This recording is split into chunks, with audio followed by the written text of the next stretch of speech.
Video link to Abina Apong Asari. Thank you, Madam Deputy Speaker. Hospitality businesses in my constituency of Thamesmead have had an enormously difficult year. Not only have they been closed for many months, but when they've been allowed to open, they've faced a constantly changing set of rules and regulations. Many have not received financial support they needed from the government, and many are fearful for their future.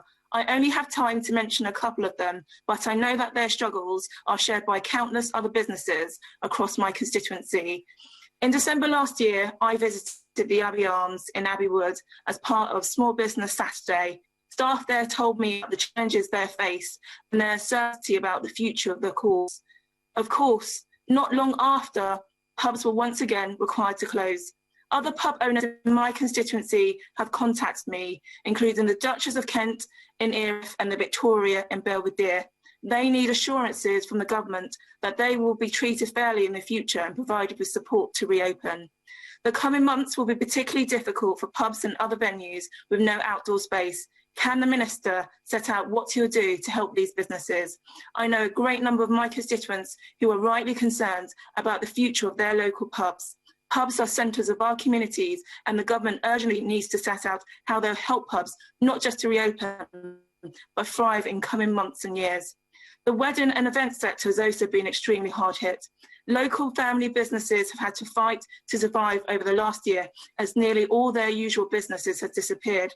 Many businesses in the event sector have been repeatedly refused grant funding by Bexley Council, who cite the government's tight criteria.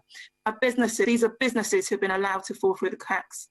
The government must look again at more funding that can be provided to help these businesses restart as restrictions allow.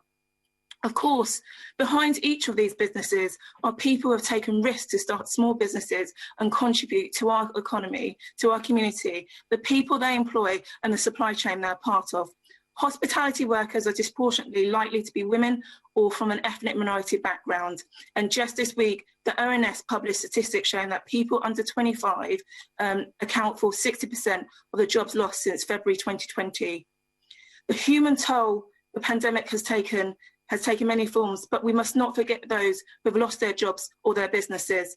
We need action from the government right now to ensure this happens. Thank you, Madam Deputy Speaker.